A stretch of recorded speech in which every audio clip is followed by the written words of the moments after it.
Buenas tardes a todos. Hoy la Librería Nacional y Mediapluma Editorial, la nueva editorial emergente de Colombia, tiene el honor de unir a dos generaciones investigativo, experto en archivo.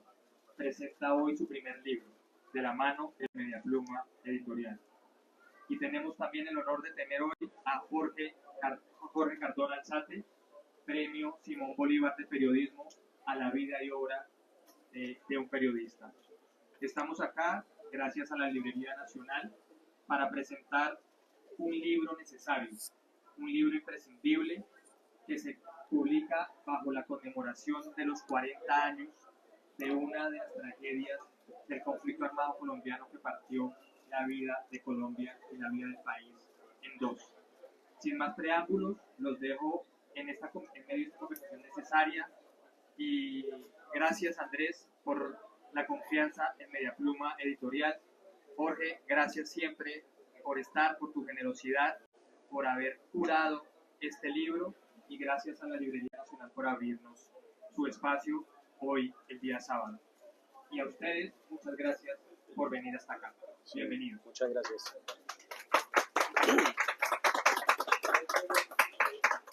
Bueno, muy buenas tardes para todas y todos. Muchas gracias por su presencia. Gracias a la Librería Nacional como anfitriona y nos presta su escenario, y también a Juan Sebastián Sabogal, editor de Mediapluma, por la presentación del sello editorial y de este libro necesario, como él lo dice, Palacio de Justicia desclasificado, del periodista y escritor Andrés Carmona Barrero. Pues hace 40 años, justamente por estos días de noviembre, también era un día lluvioso, difícil. El miércoles 6 de noviembre de 1985 ocurrió uno de los sucesos más graves de la historia contemporánea de Colombia. Así como nuestros padres y abuelos y nuestros mayores tuvieron un antes y un después con el día del 9 de abril de 1948, mi generación y las que estuvieron cercanas tuvimos un antes y un después con el holocausto del Palacio de Justicia. De manera que se trata de hacer memoria sobre un episodio tremendo de la vida nacional. Y por estos días, agravado también con el recuerdo de la terrible tragedia de Armero, que ocurrió exactamente una semana después del holocausto del Palacio de Justicia. De manera que es importante en este juego de la memoria con el autor mirar una realidad, y es que quienes creíamos que después de 40 años ya no había nada que contar en este terrible suceso, pues el libro de Andrés Carmona Barrero desmiente totalmente esa posibilidad. Él ha encontrado 40 hallazgos que permanecían en su mayoría inéditos en estos 4 décadas que han transcurrido. De eso se trata el libro y de eso vamos a conversar esta tarde. En primer lugar, Andrés, usted pues realmente no había nacido en noviembre de 1985, y quiero saber y que le comente nuestro auditorio cómo llegó usted al cuento del Palacio de Justicia, quién le contó la historia, por qué se fue usted entusiasmando tanto para meterse de cabeza de esta manera y descubrir en tan poco tiempo tantos hallazgos sobre este suceso histórico. Bueno, Jorge, pues muchas gracias por estar acá. Gracias también por haber hecho parte de este espacio y sobre todo del acompañamiento. ¿No? ¿Sí? Okay. Sí. Listo. Bueno, mejor aún. Bueno, Mejor aún más porque íntimo, estaba más cercano. muy intermitente, estaba difícil. Listo. Dale. Listo. Uh-huh. Pues Jorge, gracias por estar aquí, gracias por acompañarme en este camino para escribir este libro, sobre todo como lo decía Juan, en la curaduría periodística en torno a esto, y pues a Librería Nacional por este espacio. Pues creo que todos hemos crecido con las sombras del Palacio de Justicia y los acontecimientos que pasaron en ese momento, especialmente con lo que me preguntas por el lado de mi familia. Pues En ese momento yo no estaba como lo dices, pero digamos los años posteriores de los 90, cada que se conmemoraban los aniversarios del Palacio de Justicia, pues siempre era un tema en la casa y también en la universidad y bueno, antes en el colegio también en clases de historia, de sociales y demás, pues necesariamente se tienen que tratar estos temas porque pues la historia del país se partió en dos en ese momento, hablo de la historia pues digamos contemporánea y actual. Y meterme de cabeza a esta investigación se convirtió casi en una obsesión hace 2 años y medio que empecé a acceder a expedientes del Palacio de Justicia.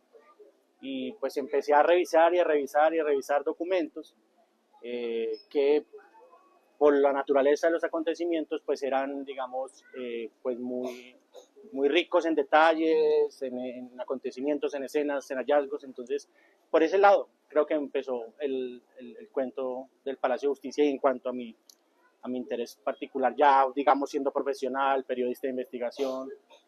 Bueno, Andrés, ¿cómo se consiguió usted tanta documentación en tan poco tiempo? Digamos, ¿cuál fue la técnica para rastrear esos expedientes y encontrar esos hallazgos? Bueno, en un comienzo, pues el primer expediente eran 182 carpetas, cada carpeta, aun cuando estaba digital, tenía más o menos unos 20, unos 30 PDFs. Entonces, revisarlo de manera manual, pues se me convirtió en una tarea dificilísima. Me acuerdo que llegué como hasta el cuaderno 10 haciendo una revisión manual y de esa revisión salieron como unos 280 PDF sueltos, que eran documentos sueltos dentro del expediente. Me acuerdo que en ese momento de abrume empecé a pensar cómo podría yo hacer una revisión más inteligente de todo este mare magnum de papeles digitales y ahí fue donde empecé yo a tratar de identificar un software o una herramienta digital que pudiera yo tener en mi computador para pues hacer esa búsqueda más rápida y más inteligente.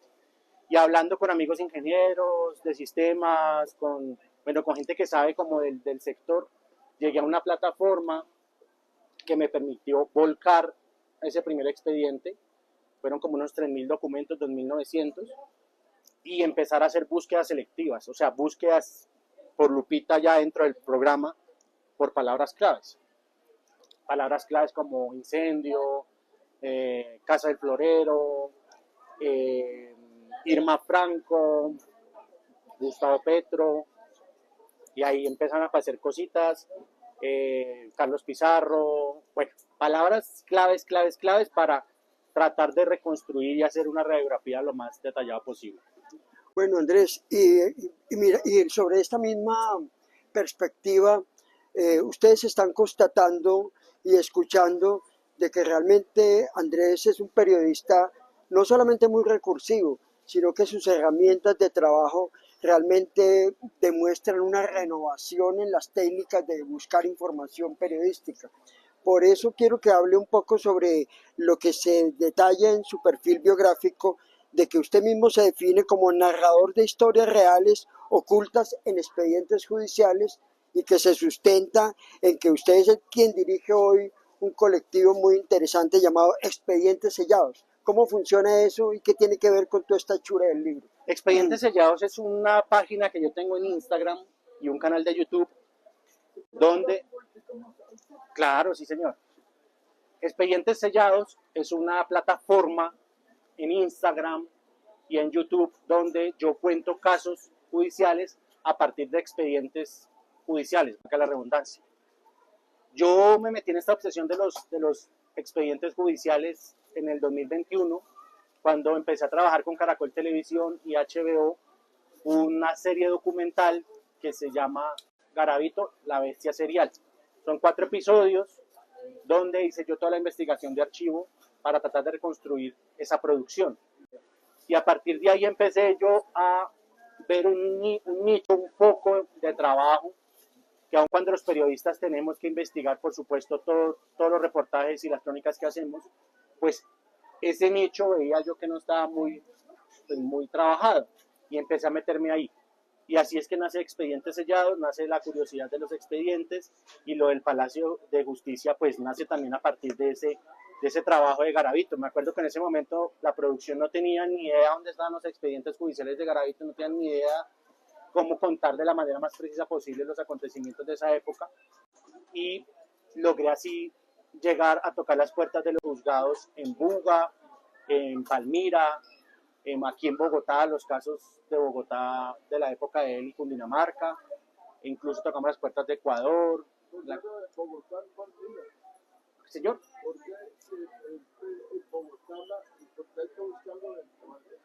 No, es que en el caso de Garavito, por ejemplo, él tenía varias víctimas en distintas regiones.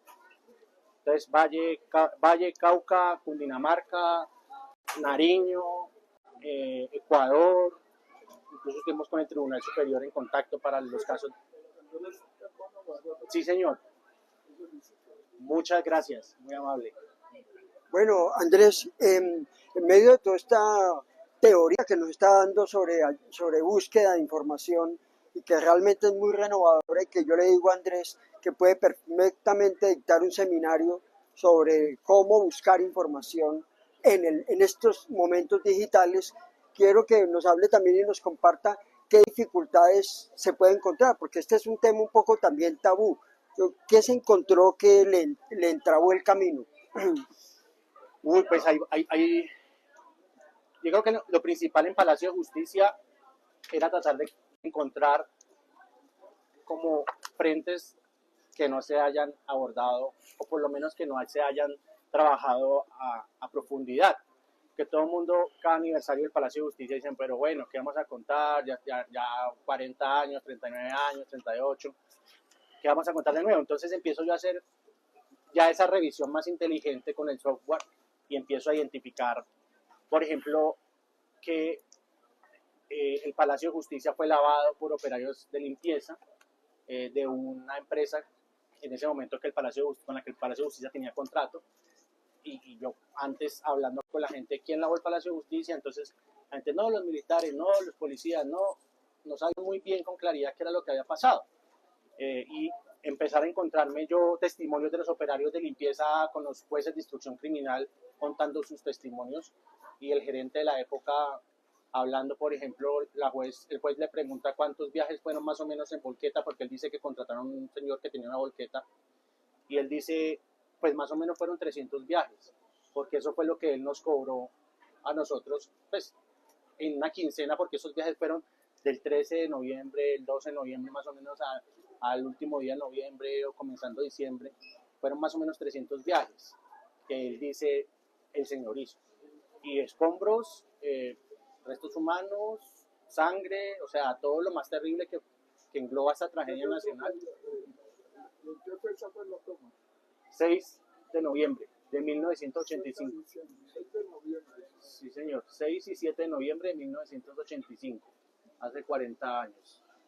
Bueno, ya que usted se adelantó con ese tema, Andrés, y vamos a hablar de él, comparto un poco con nuestro auditorio ese momento, porque después de la toma, cuando termina el combate, después de 28 horas de combate, empieza un fenómeno que es la suplantación de la justicia, porque no entraron los jueces a hacer su labor, sino que se empezaron los bomberos a lavar todo lo que había pasado, los cadáveres los bajaron al primer piso, los despojaron de sus prendas de vestir, los lavaron. Ahí viene una confusión terrible que determinó lo que está pasando hoy, que se están encontrando restos en tumbas equivocadas. Toda esa particularidad, cuéntenos cómo fue el momento inmediato después. Detalle un poquito el tema de la limpieza, cómo fue ese momento en que se borró no solamente la basura que había quedado, sino también las pruebas. Sí. Pues uno de los capítulos es el rol de los bomberos precisamente en la emergencia. Entonces, 6 de noviembre la toma, el 7 la retoma militar, el 8 llegan pues unos bomberos a intentar empezar a hacer labores, digamos, desde el mismo momento del incendio, el 7, y lo que cuentan los operarios en los distintos turnos que atendieron la emergencia, el 7, el 8, el 9, es que se empezaron a encontrar, sobre todo el 7, en el día de la retoma, que los militares, digamos, no los dejaban en un comienzo atender la emergencia. Ellos tienden mangueras para intentar atender el incendio en sus primeros momentos, el 7, y se encuentran con que los militares no los dejan cruzar o entrar a hacer su labor de extinción del fuego, sino que ya después en 2 o 3 escuadrones más que llegan de bomberos empiezan ya a ver las llamas muy fuertes, y es que es donde ya empieza, pues, entra en operación la máquina con la escalera, bomberos más, un grupo más grande de bomberos, y ahí ya los militares sí, cuando ya el fuego estaba avanzado, pues ahí sí ya háganle, y entren los bomberos. Y ya después, cuando hay la extinción del fuego, pues los bomberos, naturalmente en medio de esa crisis, lavan los cuerpos. Incluso hay unos testimonios en el libro donde ellos cuentan que les tocó lavar cadáveres, que estaban pues con el tizne todavía del fuego, y después entran ya los operarios de aseo a hacer ya un trabajo más vertical desde el primer piso hasta el cuarto piso para lavar el Palacio de Justicia de abajo hacia arriba y en todos los sentidos. Bueno, lo primero que uno hace cuando compra un libro es mirar las fotos o las ilustraciones o los anexos que lo acompañan. Entonces yo los invito a que cuando ustedes empiecen a leer el libro vayan, porque ahí hay una chiva tremenda. Y es que en la página, usted me dirá que yo ya no tengo ojos, vea, acá en este punto, De acá. este punto, hay una En el centro está antes de... vea, Antes de la 137, antes de la 137. Miren, esto es una chiva, porque yo no conocía, resulta que cuando estaba la persecución contra Pablo Escobar, en junio de 1988, las autoridades llegaron a la finca El Bizcocho, y ahí encontraron una cantidad de documentación que en su momento la prensa divulgó y que parecía el derrumbe del sistema financiero del cartel de Medellín, pero que terminó, como siempre, perdido en los laberintos de la impunidad. Se perdieron los documentos, pero uno de esos documentos es un hallazgo que tiene Andrés en este libro. Coméntenos cuál es ese hallazgo. Sí, si quieren les leo, aprovecho y les leo el oficio. El 137. Así quiera ir.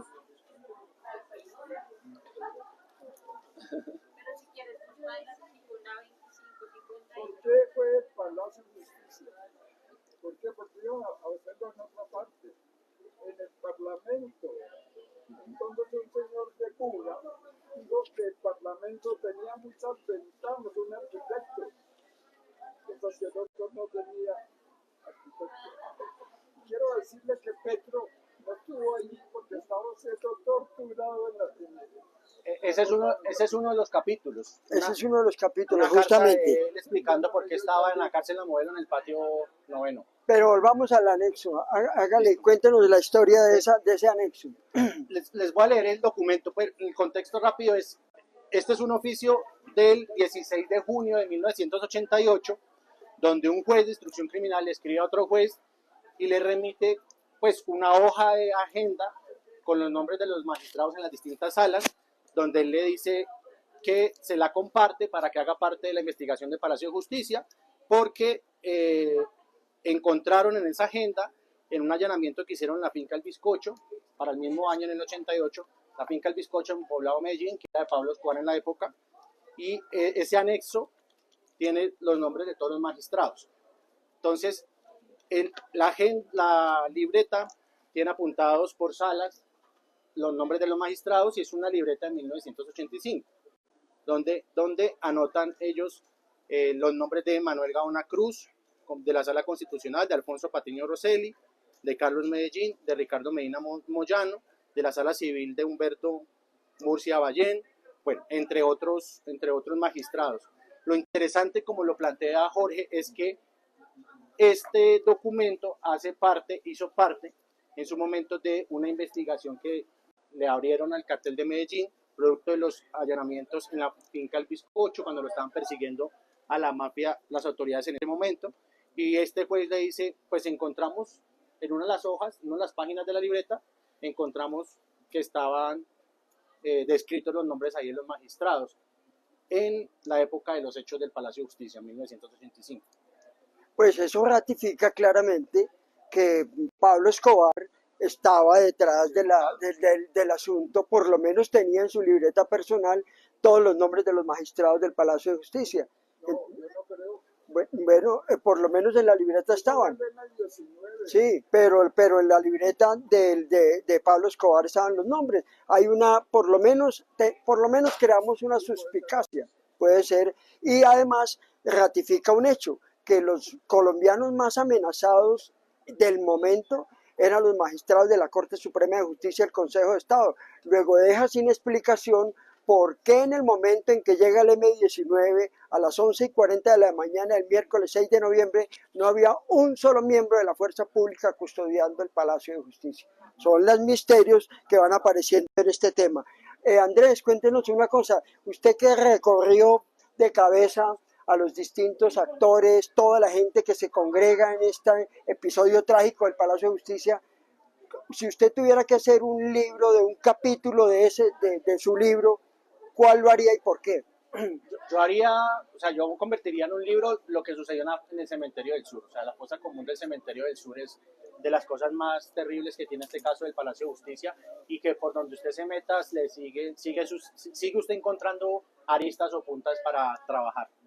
Esa es la del cementerio del sur. Porque, por ejemplo, ahí en uno de los capítulos, que es ese precisamente, hay unos testimonios del administrador, por ejemplo, del cementerio en la época, pues contando muy bien cómo llegaron en su momento los policías en unas van, en unas camionetas, a descargar junto con la medicina legal los cuerpos de las víctimas del Palacio de Justicia para inhumarlos en una fosa común. ¿Quién era el presidente?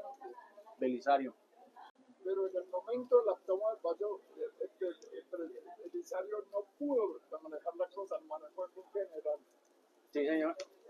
Víctor Delgado Mayarino, Bueno, director de la policía. una pregunta que quiere hacer el señor. Yo sugiero que ustedes hagan su charla y al final el público podamos hacer las preguntas, porque Bueno. si no podemos seguir el orden de la presentación. Gracias. Bueno, correcto, sigamos. Bueno, entonces ahora háblenos de, si usted tuviera que hacer un perfil de uno de los personajes de todas las facetas que hay en el Palacio de Justicia, ¿de quién le haría un perfil y por qué? Jorge Sarria fue parte, es muy interesante ese personaje, era un civil, en la época él fue de la Armada Nacional y estaba en el centro en ese momento, cuando empieza a escuchar las detonaciones y demás, y no tuvo ningún problema en bajar hacia la séptima, él estaba por ahí cerca, y meterse a apoyar a la fuerza pública en, primero, contrarrestar la toma y posteriormente en apoyarlos en la retoma. Él se movió en dos escenarios, en el Palacio de Justicia y en la Casa del Florero. Y lo primero que hace cuando él llega al área del Palacio de Justicia sobre la séptima es que se encuentra con un policía amigo de él, lo primero que hace es darle un revólver para que los acompañe a ellos en ese proceso. Y ahí ese es otro de los capítulos del libro, donde él, en su momento en el 86, en unas entrevistas judiciales ante los jueces de instrucción criminal, pues explica detalladamente su rol. Y son entrevistas muy interesantes porque son las primeras actuaciones judiciales del caso donde a él lo llaman para que explique. Y en uno de los momentos de la entrevista, él por lo menos acepta que cuando él estuvo en la Casa del Florero, golpeó en el estómago en su momento a Yolanda Santo Domingo, que era una de las estudiantes de la Universidad Externado junto con Eduardo Matzo, que estuvieron en la Casa del Florero, y él reconoce haber golpeado en el estómago a Yolanda Santo Domingo. Aunque a estas alturas del partido, 40 años después, yo creo que todos los colombianos ya tenemos claro que todos fueron responsables de lo que pasó en el Palacio de Justicia. ¿Usted cómo logró en su libro el equilibrio para que se reafirme esa condición de responsabilidad total? Yo he dicho que este libro es una radiografía transversal de todos los actores. Este libro reconstruye la antesala criminal del M19 a la toma. Cómo ellos se robaron los dos camiones, cómo ellos alquilaron dos casas, cómo ellos alquilaron dos camiones, cómo ellos robaron dos camiones, cómo ellos alquilaron dos casas con papeles falsos. Uno de ellos se hizo pasar como licenciado en Ciencias Sociales de la Universidad de Puerto Rico, bueno, aquí en el libro está, y cómo pues ellos también, aparte de eso, hicieron apoyos con Centroamérica, en especial con Nicaragua, para utilizar armamento nicaragüense, apoyos del Frente Sandinista para la toma del Palacio de Justicia. Por otro lado, están las operaciones especiales del Ejército y un manual que en esa época estaba en vigencia, conjunto para todas las fuerzas militares, y eso explica la puesta en escena de los tanques, el apoyo helicoportado que llegó a la terraza, los mejores hombres de la policía entrando al palacio, los mejores hombres de los militares entrando al palacio. También está el caso de Irma Franco, un testimonio que no nos explica cómo hoy en día las autoridades no la han tenido en cuenta, y es un testimonio inédito que está aquí en este libro de 1994, un testimonio ante una fiscal debidamente acreditado, un testimonio anónimo, pero con un acta de reserva para que las autoridades identifiquen quién es el que se presentó ahí en ese momento, donde él da por lo menos un área muy precisa donde está inhumada o estaría inhumada Irma Franco en la Escuela de Servicios Logísticos. Cuando uno contrasta esa información, se encuentra que la JEP está en este momento precisamente mirando hacia allá, hacia la Escuela de Servicios Logísticos, en un costado de esta unidad militar, y coincide por lo menos en el testimonio del 94 que aparece en este libro. Bueno, y en esta balanza, en este equilibrio para demostrar la responsabilidad de los unos y los otros, salta a la vista un tema muy colombiano, muy particular, y es que en Colombia pues los presidentes nunca se jubilan, siguen con poder hasta que fallecen. Entonces, en este caso también hay una particularidad que usted encuentra en el libro, es que en medio del fragor de la guerra, lo que se le ocurrió al presidente Belisario Betancur fue consultar a los expresidentes y a los políticos cómo le fue en esa vuelta y qué revela el libro sobre esas conversaciones. Además, Espere, su merced. Sí, señor. Ahorita ya le vamos a dar la palabra porque usted conoce muy bien el tema. Sí. Después ahorita conversamos con el señor. Dale, Andrés. Sí, no, pues empieza a encontrar uno que pues Belisario en la época, por supuesto, trató de buscar un consenso político con todas las fuerzas. Entonces habló con Carlos Lleras Restrepo, habló en su momento con Luis Carlos Galán también, habló con Alfonso López Michelsen, digamos, todo esto quedó, digamos, en entrevistas judiciales que en la época le hicieron a los expresidentes para que explicaran el diálogo que habían tenido con Belisario. Y así es donde uno empieza a encontrar pues que Belisario pidió opiniones en medio de la crisis, pero exacto, en el momento de tomar decisiones estaba hecho un manojo de nervios, digo yo, o de lo que sea, porque como él lo cuenta ante los jueces de instrucción criminal en la época, pues que cuando él se entera de la toma del Palacio de Justicia por parte del M-19, pues realmente no sabía qué hacer. O sea, es como, soy el presidente, pero no sé.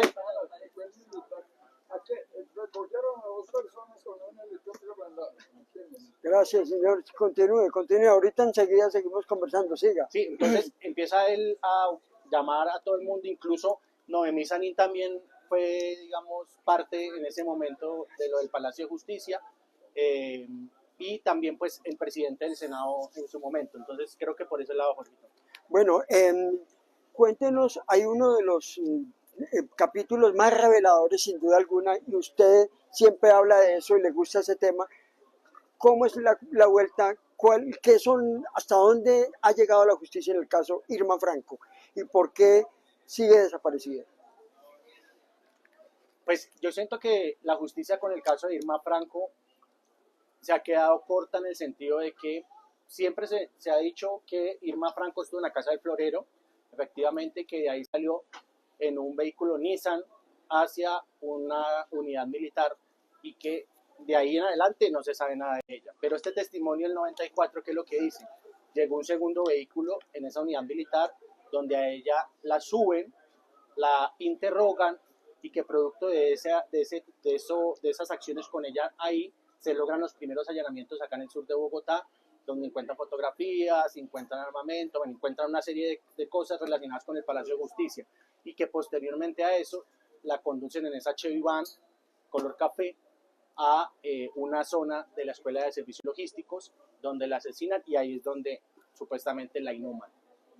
Bueno, y eso es lo novedoso, digamos, el segundo vehículo que entra en acción en el caso de Irma Franco.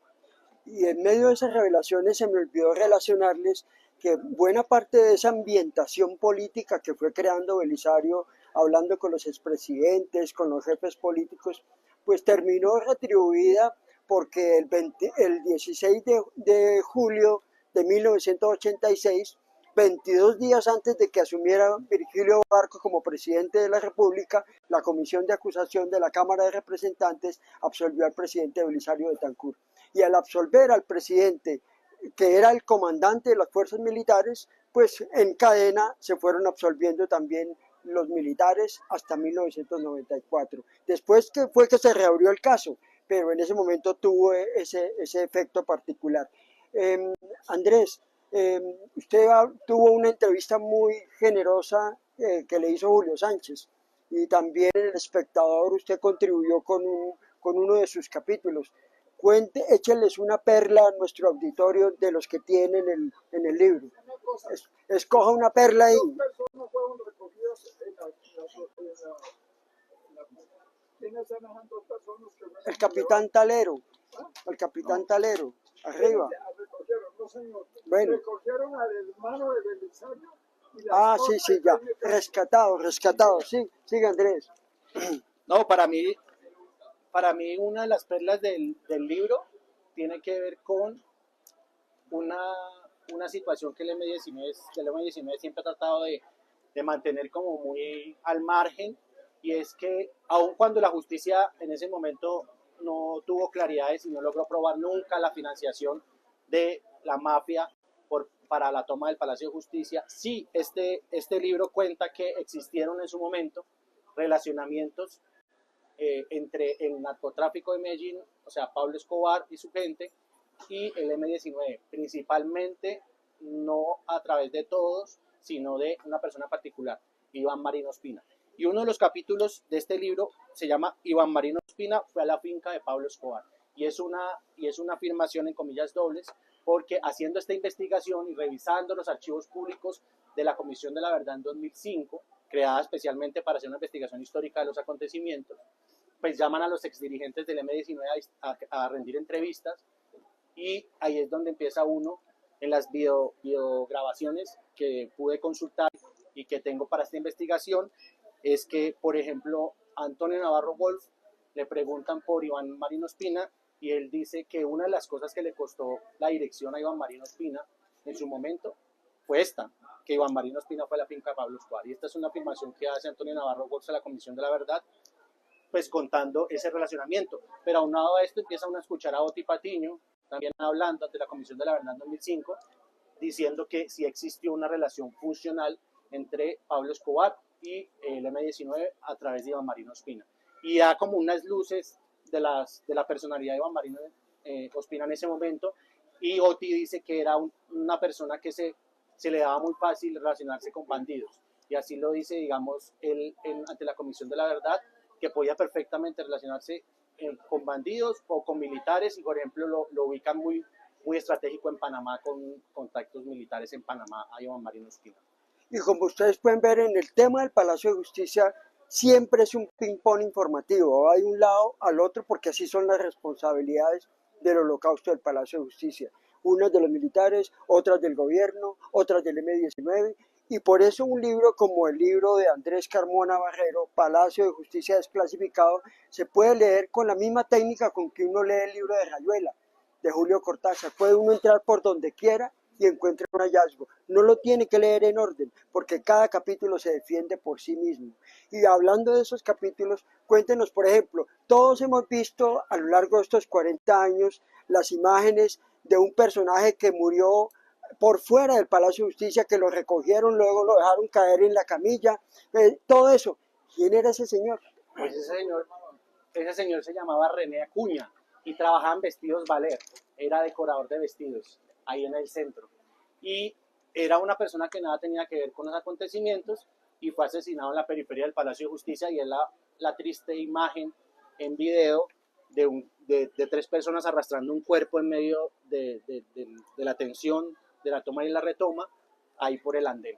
Y lo más triste es que esa familia, en especial la mamá, aquí hay unos testimonios judiciales de la mamá en la época, luchando para que le reconocieran a su hijo con el nombre que era, porque se lo entregan a ella en medicina legal con el nombre de Ricardo Mora. Ella dice: mi hijo no se llama Ricardo Mora, aquí están los documentos, él se llamaba René Acuña. Y esa señora lucha casi un año con la justicia para que le identificaran debidamente a su hijo, y que ella pudiera pues sepultarlo como debía ser. Y llamaba el M19. ¿no? Movimiento 19 de abril. 19 de abril. Por razón. Sí, señor, por las, Eso nace del por las elecciones del Palacio. No, que aceptaron a Rojas Pinilla. Las elecciones del 19 de abril de 1970. Sigamos adelante. Uno de los escenarios insólitos del Palacio de Justicia es la Casa del Florero. Uno se sigue sorprendiendo de que el símbolo de nuestra vida republicana, donde nacimos como nación, haya sido utilizada como sede de operaciones militares y como sede de interrogatorios. Háblenos de lo que usted encontró y de la semblanza que usted tiene 40 años después sobre la Casa del Florero. Ese capítulo de la Casa del Florero es muy interesante, sobre todo porque se construye a partir de unos testimonios de funcionarios en el momento que estaban ahí para el momento de los hechos, también de reporteros gráficos que alcanzaron a entrar a la Casa del Florero y otra serie de personas que fueron llamados por los jueces de instrucción criminal y los magistrados del Tribunal de Instrucción Criminal creado por Belisario para que explicaran.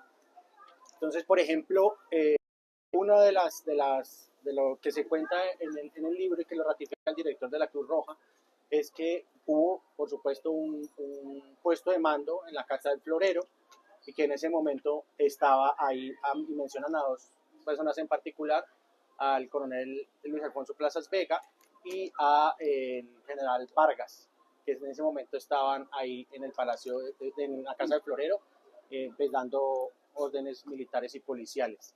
Y sobre todo los testimonios ubican también, acá se me acaba de venir a la mente, un funcionario con máquina de escribir, tomando declaraciones a las personas que llegaban retenidas ahí a la Casa del Florero. También por allá sonó un disparo, nadie supo quién lo hizo, pero son detalles como el calor y el ambiente de tensión que se vieron ahí en la Casa del Florero, que están aquí reconstruidas a partir de los testigos. Es que miren, esto es, aquí en cada comentario que hace Andrés, les va soltando unas pisticas del rompecabezas completo, que es este libro de Palacio de Justicia Desclasificado. Y otra de esas piezas magistrales es encontrar, por ejemplo, que nuestro presidente Gustavo Petro, pues que siempre ha argumentado que él estaba preso en ese momento, tiene también su capítulo y aparece con un documento que es completamente inédito. Andrés, ¿cuál es esa vuelta? Sí, efectivamente, estaba preso Gustavo Petro en la cárcel La Modelo y en ese momento, pues él digamos, en el 88, en el 87, le escribe al juez y le explica a él que él no, porque lo tenía vinculado al proceso judicial, y le dice, yo no pude haber participado materialmente en los hechos porque estaba preso en la cárcel La Modelo. Y es una carta que él escribe al juez explicando que, pues, cómo vivió él el operativo militar de retoma. Entonces él cuenta, yo estaba en el patio noveno, en la cárcel La Modelo, vi sobrevolar los helicópteros, y él cuenta cómo fue que lo capturaron en octubre, a mediados de octubre del 85, en Zipaquirá. Y ese capítulo explica muy bien el rol de Gustavo Petro en ese momento, en Bolívar 83, que era un barrio de Zipaquirá, donde ellos tenían mucha cercanía y mucho trabajo comunitario ahí desde el M19, y pues detalla él muy bien ahí esa parte. Y sobre todo el capítulo también pues habla de el rol, o por lo menos cómo era Gustavo Petro dentro del M19. Y digamos, a quién le rendía cuentas desde Zipaquirá, cuáles eran sus funciones, cuando hacía parte en ese momento del M19 en los años 80. Bueno, salta acá intempestivamente Carlos Leder Rivas, que tiene que ver Carlos Leder Rivas con el Palacio de Justicia. Este es uno de los grandes hallazgos cuando ya logro yo volcar todos los expedientes a el software, porque naturalmente empecé a buscar narcotráfico, por la palabra narcotráfico, Pablo Escobar, y me dio un día por escribir Carlos Leder. Pues resulta que en 1988 un cónsul en Estados Unidos envía aquí a Colombia para que se incorpore dentro del proceso del Palacio de Justicia una entrevista que le habían hecho en enero de 1985 a Carlos Leder, luego de regresar él digamos, del exterior, de Bahamas, y es donde yo empiezo, son más o menos unas 30 páginas que tiene esa entrevista, donde él se retrata como yo nunca antes lo he leído, y es su afinidad, uno, su afinidad con el M-19, dos, su afinidad con Iván Marino Espina, porque él dice, he regresado para hablar con mi comandante Iván Marino Espina. Y lo dice así en la entrevista. Carlos Leder es un Carlos Leder absolutamente diferente al que, por supuesto, ahora lo vemos después de que pagó sus responsabilidades y sus actuaciones en la justicia norteamericana. Entonces, empieza uno a encontrar un poco de menciones a acontecimientos, incluso al de Lara Bonilla, donde le preguntan por el crimen de Lara Bonilla, y él dice lo justificó plenamente, el asesinato de Lara Bonilla, y bueno, una serie de cosas que sin duda valía muchísimo la pena para incorporar en este libro, sobre todo porque pues este año en entrevista con Revista Semana, pues siempre le preguntan por la toma del Palacio de Justicia y demás, y él ha negado la financiación y demás, como yo lo he dicho, pues eso también nunca ha quedado probado. Pero sí, esas conexiones con el M-19 y afinidades me parecieron supremamente interesantes. Pero la cosa del M-19 tuvo que ver con el asesinato de ese señor que acaba de usted decir.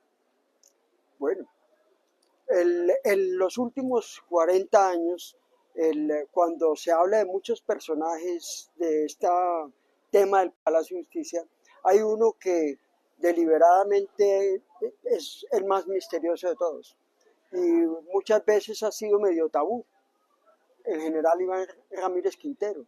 Usted lo enfoca en su libro. ¿Cuál es la radiografía que nos puede transmitir esta tarde?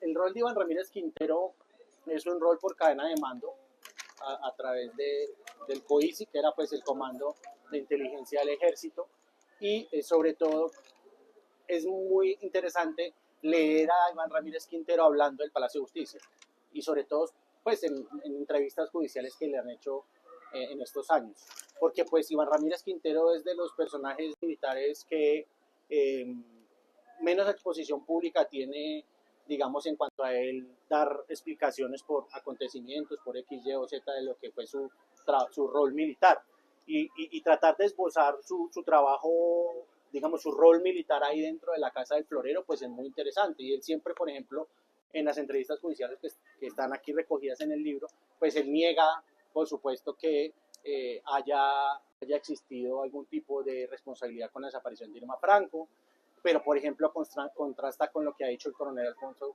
Plazas Vega, absuelto en tercera instancia por la Corte Suprema, que si Alfonso Plazas Vega dice que en su momento hubo participación ahí de inteligencia militar, sin mencionar y sin atribuir responsabilidades. Entonces creo que el capítulo de Iván Ramírez Quintero pues es un capítulo interesante porque es un ex militar que se ha cuidado muchísimo siempre de cada una de sus actuaciones. Pero cuando salieron unas personas de allá, como el señor Urán, lo mataron porque creyeron que era uno de los que había invadido. Hable usted del magistrado Carlos Horacio Urán, Andrés. En el libro hay dos. Sí, señor. Andrés, hable usted de Carlos Horacio Urán. En el libro hay dos menciones particulares: caso Gaona y caso Urán. ¿Qué se encuentra uno en el caso de los dos? Y sobre todo empecemos por uno. En el caso de Gaona, en los expedientes judiciales, se empiezan a encontrar testimonios efectivamente que ubican a Gaona en uno de los baños del Palacio de Justicia, y los testigos sobrevivientes, por supuesto, a los hechos, mencionan unas circunstancias violentas dentro de ese palacio, y una de ellas tiene que ver con un momento en el que un guerrillero a Gaona lo reduce al momento, y dicen los testigos, antes de disparar. Eso coincide sin contacto alguno con lo que su hijo ha planteado. Y lo otro tiene que ver con Urán. Hay unos testimonios que no son claros en las circunstancias en las que muere Urán, pero lo ubican dentro del Palacio de Justicia. Contrasta, por supuesto, con lo que Elena, por supuesto, contrasta con lo que Elena Urán, a través de los videos de medios de comunicación, ella ha dicho y ha reiterado siempre que su papá salió con vida y que luego pues lo encontraron dentro del Palacio de Justicia. Y del otro lado nos pasamos al M19 y uno de los anexos encuentra también un documento que yo no conocía, que es muy interesante, alrededor de Luis Otero Cifuentes, el que comandó la toma. ¿Cómo es ese hallazgo y cuál es el desarrollo de ese hallazgo? Uno de los capítulos del libro son los documentos del B2 en su momento, en medio de la persecución a el M19 como organización guerrillera en los años 80. Por supuesto, ellos tenían fichas biográficas de cada uno de los dirigentes y guerrilleros del M19. Y una de esas fichas es la de Luis Otero, Luis Francisco Otero Cifuentes, y la incluimos en el libro porque me pareció muy importante demostrar y evidenciar cómo la inteligencia militar, pues por supuesto perseguía a los principales dirigentes del M19 con precisiones pues muy llamativas, pues desde su familia principal hasta sus amigos, hasta los sitios que frecuentaban, las tiendas, los bares, las cafeterías, pues puntos de encuentro. Entonces, esa ficha que es esta que está acá, me pareció importantísimo haberla incluido. Y aquí está, junto con esta carátula de una carpeta que me encontré del B2, donde se rotula Plan de Operaciones de Inteligencia número 002 contra autodenominado M19, 1980. Esto para evidenciar cómo la inteligencia militar también, pues, perseguía y seguía muy de cerca cada uno de los pasos que no se lograron entender con tanta precisión porque pues sucedió al final la toma del Palacio de Justicia, aun cuando habían alertas previas y demás que no pudieron contrarrestar. Y justamente le quería preguntar, porque otro de los anexos muy interesantes es la documentación del DAS. ¿Cómo se consigue usted esa información? Y básicamente, ¿qué piensa usted si eso no ratifica el hecho de que era una toma anunciada y que de alguna manera había una preparación frente a esa toma? Los documentos del DAS, del B2, del F2, son documentos que hicieron parte en su momento de los procesos judiciales. Y procesos judiciales sobre todo de los jueces de instrucción criminal y de los magistrados del Tribunal de Instrucción Criminal.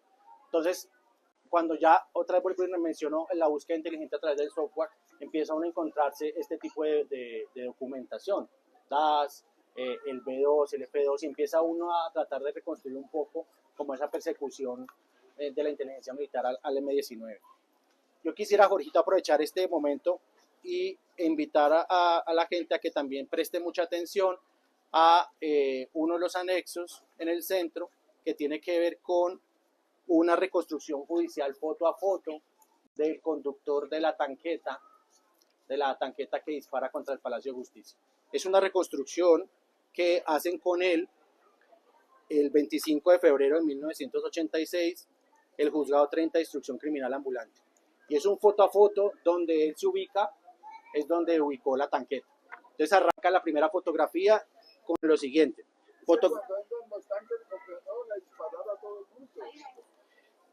Están acá, esta de acá. La primera fotografía dice: diligencia de inspección judicial practicada por el Juzgado 30 de Instrucción Criminal el día 25 de febrero de 1986 en el Palacio de Justicia de Bogotá, por los delitos de homicidio, terrorismo y otros, en la cual se le recibió versión al testigo capitán Jaime Jesús Vargas Arévalo, en referencia a los hechos ocurridos los días 6 y 7 de noviembre de 1985, quien manifestó al despacho que el sitio que aparece en la gráfica fue de donde emplazó para el día de los hechos un vehículo tanque de guerra denominado Cascabel y desde el cual hizo los primeros disparos, afectando con estos las columnas 5 y 7. Posteriormente afectó el muro, abriendo un boquete, el cual se acota por medio de una flecha. Esta es la reconstrucción judicial de febrero de 1986 del conductor de la tanqueta que hizo el disparo contra la fachada del Palacio de Justicia. Y es una serie de 3, 6, 7, 8, 9, 10, 11, 12, 13, 14, 15 fotografías que la hizo el grupo de fotografía del DAS en su momento cuando le rindieron declaración a él. No hay una sola página de este libro que no sea reveladora. Yo realmente públicamente felicito a Andrés porque esto es un trabajo de investigación tremendo, un trabajo realmente muy selectivo y muy puntual de los acontecimientos que pasaron. Cuéntenos otro episodio que la gente ha pasado un poco desapercibido y salvo quienes se han dedicado a este tema, no es un documento tan conocido. ¿Cómo reaccionó el M-19 después de la toma del Palacio de Justicia? Tiempo después, cuando estaban en los momentos de la deliberación política, ¿ellos qué justificación le dan o qué pronunciamiento hacen después de los hechos? No, pues después de los hechos, y es uno de los capítulos, está el famoso comunicado Oiga Hermano, que fue una serie de comunicados realmente del M-19 intentando dar explicaciones a lo de la toma del Palacio de Justicia, pero pues por supuesto era desde una posición militante del M-19 tratando de justificar lo que habían hecho. Al asalto al Palacio de Justicia, pues con esos dos vehículos, con esos dos camiones que llegaron matando a los dos vigilantes que estaban ahí y que justo el día anterior habían retirado a la fuerza pública, en especial pues un grupo de 20 policías que estaban en el Palacio de Justicia. Todo nace del M-19 porque no le aceptaron que Rojas Pinilla había ganado las elecciones. Así es, y efectivamente hablemos, Andrés, de otro tema que es muy interesante y muy novedoso, es que además del tema tan colombiano, el tema del Palacio de Justicia terminó rebotando en la justicia nicaragüense y panameña. ¿Por qué? Otro de los capítulos es el de Diógenes Martinelli, y es el guerrillero sandinista en la época que apoyó al M-19 en la toma del Palacio de Justicia. Colombia, a través del Ministerio de Relaciones Exteriores, hizo un cruce de cables diplomáticos tratando de indagar y encomendando unas misiones a las autoridades en Nicaragua, a las autoridades en Panamá, sobre esta persona que falleció en los hechos del Palacio de Justicia. Pues así es que encuentran que efectivamente acá en este libro pues están las entrevistas judiciales de la época a su esposa, a su familia, a su papá, donde cuentan y dan rasgos biográficos de la vida de él, y es también un elemento muy importante que se une a otros capítulos del libro que tiene que ver con las armas centroamericanas que encontraron dentro del Palacio de Justicia y que identificaron provenían de Nicaragua y que hicieron parte en su momento del Frente Sandinista. Incluso Estados Unidos, a través del Departamento de Estado, hubo también un cruce de comunicaciones diplomáticas con Colombia para, digamos, ellos exponer que varios de los rifles que habían encontrado, pues que tenían ciertas características y que efectivamente con la trazabilidad que habían hecho parte del Frente Sandinista, y a Nicaragua, incluso Colombia, pues le pidió explicaciones diplomáticas, por supuesto por las vías de Cancillería, para que les rindieran explicaciones de lo que había sucedido, y Nicaragua básicamente dijo que no podía controlar absolutamente nada de la trazabilidad y el control de las armas, y que pues por ese lado como que no, pero esas son otras las conexiones que tiene el libro con Centroamérica. Como ustedes pueden ver, esto es chiva permanente con el tema, y aquí nos podemos quedar el resto de la noche comentando uno a uno. Pero ustedes tienen que comprar el libro para que sepan todos y no les vamos a contar todas las historias. Entonces, muchas gracias por su presencia y felicitaciones para el autor. Muchas gracias. Muchas gracias.